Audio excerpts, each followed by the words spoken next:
No, now it's recording. My bad. I guess you can always edit it. Jayla, do you understand? Do you know what cryptocurrency is? Would you like to learn? Okay. Well, do you know what money is? Really? Show me money. Yeah, tell me what money is. Or can you show me what money is? Hold on, be right back. Well, for those that are thinking, what is money? What's the first thing that comes to your mind? When I think of money, Yeah.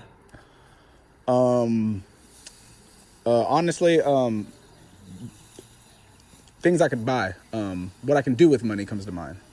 What can you do with money? I can purchase things. Things like a house, a car. I can purchase things to survive. Purchase things for survival. Yes, sir. Purchase items, services. Exchange, yeah. Yes, Exchange. sir. Yes, sir. Yeah, absolutely. So what's the first thing what do you use for money? What do you mean, what do I use for money? For transactions? Yes. I use my debit card mostly. Your debit card. Yes, sir. So when make sure don't let doors slam. So come here. Oh, that's money? That's money. This is what that's what money is? That's what money is? What is that? What does that say? $1. A dollar, or what does it say? $8. No. What does it say? Blinky. Start. No. What does it say?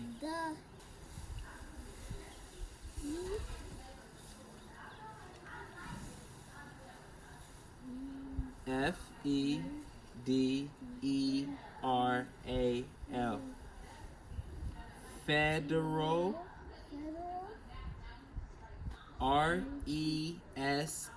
RESERVE. Reserve. Federal Note. NOTE.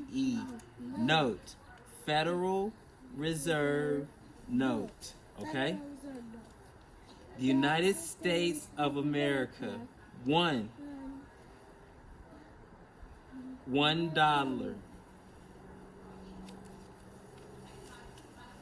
The United States of America, and God we trust. $1. $1. Is this what you think is as money? Yeah, I'd say so. Well, here it says Federal Reserve Note, meaning that once I hand that to you, It's all mine. it's all yours. Good job. It belongs to you. So do I have a claim to that now? How do I evidence? No, because this is called a bearer note, meaning that once you hold that note, It's all mine. it's all mine. It's an obligation that belongs to who? Me. The holder of that note. Note. Meaning that is actually a debt obligation. Whoever owns that note is a reference to a debt. Meaning I owe you something. The holder of this note is owed something. So whoever wrote this note, Yeah, okay. you have a claim because You're holding. you're a holder of that note. Absolutely. That is representative of an asset, an obligation. An obligation. The Federal Reserve note, that is the writer of that note, and that note belongs to who? The person that's holding it. The person that's holding it. Meaning, it is the possession. I hold it, you hold it. But this is what happens sometimes. You see, how many times has that money exchanged hands and 3 times? 3 times, yeah. Oh, look at her. She's making sure to hold on to her note now Ah. because why? Is that valuable? Yes. You can use it and buy something. You can use it and buy things. So now we have a what? Obligation. Yeah? Yes, you will. Thank you. You know what? The fact is we think of money, we think of value, and thank you, baby. We think of money and we think of value in the wrong way. we think of this being important, more important than this. Is it not though, Dr. Montgomery? I mean, after all, you have $1 in one hand and I have 20 in the other. Aren't they not different? The 20 is just $2 bills, but it has a zero behind it. Well, the fact is that in certain situations, this is more valuable than this. But in certain situations, these are both equal. Watch this. The same amount of paper that's in this $1 bill is in here. Yes, sir. So depending on the situation, if you're cold and the only thing that can keep you warm is the money, what you gonna choose? Keeping the money or you freezing to death? I'm definitely not going to freeze to death. I'm definitely not gonna freeze to death. So Well, how valuable is that really? how valuable is that money Not at all at that versus point. versus your life? Hey guys, Not valuable at all. you know That's the that fact. Money is made out of trees. It's made out of paper. It's made out of cotton. It's paper and cotton. So it's trees. It's cotton, but it's also paper. So it's not made out of leaves. The fact is that when we think of money, we think of currency. This is all this is. This is notes, a Federal Reserve note, a debt obligation. Let's try to read this one. So now when we look at what we think money is, And we they have both have different faces. we have to understand that we're talking about what I'm willing to exchange for what I need. So do I really need this when you are a videographer or a producer or a storyteller and I'm the person telling the story? What is truly money? Because now what are we exchanging? We're exchanging services, and now your services is as good as money. It's a container for your freedom, your life, your time, your work. It's representative of that. And so now, if you look at money as being a container for that, then every time that you build, you can say that that's money. This is really just currency, because this is what we use in circulation. And now we use our debit cards. So you've already been utilizing cryptocurrency. You don't even know it. So to stop you right there, doctor, would you say that instead of money, would you say all money is a representation of what value I bring to the table versus being value itself? Or am I misunderstanding what you're ultimately saying? That is a very interesting perspective. And yes, it is representative of the value that you bring to the table, but there's a thing called sweat equity, right? Because you can do this room and pay someone to do it, but if you know how to do it, the savings is in you doing the work versus you having to pay somebody else to do the work. Does that make sense? Yes, it does.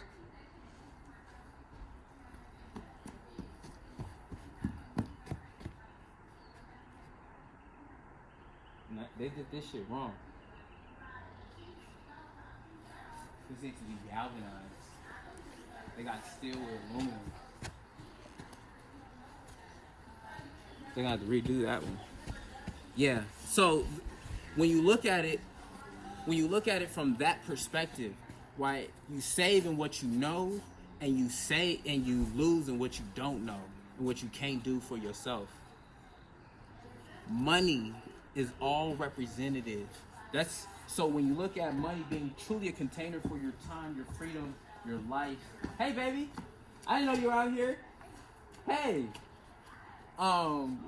When you look at money being a container for those hard nights of making decisions on whether or not you're gonna eat or you're gonna have bus fare in the morning. When you have those kinds of experiences, like Hell yeah. that's the container, and what you have now is representative of all that. Yeah, my red boots. I ain't got my red boots on with me, but I got something a little smoother than that. But I remember my red boots. What's going on, gorgeous? Hey, beautiful. Hey, gorgeous. Hey, beautiful. What's We happening? told you to take off your red boots. Those are way better. Thank you. I appreciate you, but I like my red boots. No more red boots. I love your hair. Credit cards. Let's talk about credit cards. You want to talk about credit cards? Credit cards are made out of stuff that are hard and bendy. Don't bend it like that, baby. You break it. This is a David Buster's card, but it's still a card. It's useful and it's valuable. You can use it to play games, but you still waste paper money on them. She's not wrong. Credit cards are a responsibility. They have money on it, but you don't want to use it too quick. Or too much. Say, if you put $20 on this, on the games, it charges you $5. So you're only gonna have to use 5, 10, 15, 20. Only 4 games you can play on this. But say if you put 40, 5, 10, 15, 5, 10, 15, 20, 25, 30, 35, 40, 45. If you put an extra $1, 5, you can play 8 games. But if you keep adding 20, it gives you more games. You put 10, you only get to play 2 games. So, the value of money goes on cards. You go, girl. Which is an excellent segue. An excellent segue. Do you know what a segue is? No. That means you came in and you said, "Hey, I'm laying down the foundation, Daddy. I'm laying down the bricks For something I'm new. following this." And then I come through. I come through and say, "All right, bam. Here's the railroad, and and we turn that railroad into a landing strip, into a runway." And we turn that runway into a launching pad. That's a segue, meaning that there's a progression and a alignment with what you had and what the vision that Daddy has, and your vision coming within that and expanding, and then moving on into the direction that you need to go into, where Sahaley needs to go into. But all I'm saying, guys, if you waste money on cards, you might as well just save paper. Because paper is better than cards. You can break it up. And then once you lose this, you can't get it back. But paper, you can get your money back. Oh, you gotta get the mail. Get the card and mail. But if it's paper, you can just go to the bank and easily just get your money out of the bank and get it back. Cards, you lose, they gone. Don't let people rip you off because things on the They just internet, gone. Like they cost you more lose it. Like where's my than card? You don't find it. the thing that But you see. bam! This is when paper comes in hand. Shipping and handling. It's a very good point. It is. And the fact is that we look at domestic shipping costs, we need to keep the United States Post Office open. And the reason why is because you never want your government not to be able to provide the most basic needs. Whenever you put in the hands of a private entities, they are profit driven. They cannot be ran for, the government cannot be solely dependent on private entities to perform just such a basic service as mail service. Guys, The United States Post Office needs to be kept open for this reason alone. Why do you think Walmart can now charge more for groceries than the other grocery stores? Because of the coronavirus. Partially because of the coronavirus. Partially. And they need stuff. Because now people are spending more money on the stuff that they need. On the stuff that they that Walmart has. You better go, Sahela. Now they're like spending You better more go, girl. on it. They, I mean, they're making it cost more. Like They're gas, not- they make it go low because now people are not going the roads more. And that's They- what it is. they want You better all go, girl. the money in the world. So But they can't get it because some people already got stuff that they need at the house. And they're making more stuff good so the people can buy it and use it. And so they can have all the money to themselves. But that's not how word works. You got to leave how it is. Leave it how it is. You don't need all the money because if you want all the money, then no one else is going to have money. And sometimes if you work, you get money on Friday. So if you don't have no money, just stay at home. Don't tell everybody that, oh, we're selling chocolate. We're selling chocolate. We want some chocolate. And then you say, I really want some chocolate. Like, I really want some chocolate. But Well- you don't need it. You just want it because you see it. well, let me say this. There's a thing called supply and demand, a concept called supply and demand. And when something gets in low supply and there's a high demand, that means that the producer or the person selling that product can charge a higher price because now all of a sudden there's no, it used to be on the shelves, no problem. And then now it's no longer on the shelves because every time people buying it up because they find it important. More valuable. This. They're doing that on purpose to get all the money in the world. Exactly, and the fact is that's supply and demand. When supply is higher than what people need, right? The people can charge lower prices because there's an excess. There's an excess. Thank you. Let me tell you, everybody, just don't buy something that you see. And if you buy it, you might not like it, but you still buy it. I bet you. And then you just give it away. You just throw it away. And you're wasting your money by Let me- throwing it away. What were you saying, Haley? Not only this, but before the quarantine happened, people weren't taking advantage of the hand sanitizer, and now they are. And Yeah. so now we're run out. Not exactly. But there's not even, you can't find it at the Dollar Tree, can't find it at Walmart, and you gotta tell me that they've been shipping chemicals. You can't tell me that they ain't got bleach. You can't tell me they ain't got bleach. Where's the bleach at? You're hiding it in the back, price gouging. But the fact is that if you're an American company who receives bailout money, you should not price gouge the American people. Point Let me blank tell period. you this. That's greed, and that's taking advantage. Now here it is. You want to be a free market capitalist, but when it comes to asking for the American people's money and help, or you take it. And the fact is that you've gotten it. Big corporations have gotten this long before small businesses have. Let me tell you this. People, Businesses only pay $300 billion in taxes, and the other you 2.9 trillion comes from the American people off our backs. let me They've gotten more in bailouts than what they've paid in taxes. And we've gotten way less than what we pay in taxes. We pay $2.9 trillion in taxes, and we only get 200 some odd or 300 some odd billion dollars of that stimulus. All right, you want to put in the $1,200. $1,200 times 400 million people. Okay, $4 billion.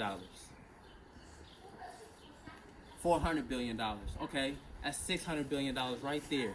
Okay, that's what you spend on the American people. $600 billion, yet we put up $2.9 trillion. Madness. Know your government. Know your government. What's up, my love?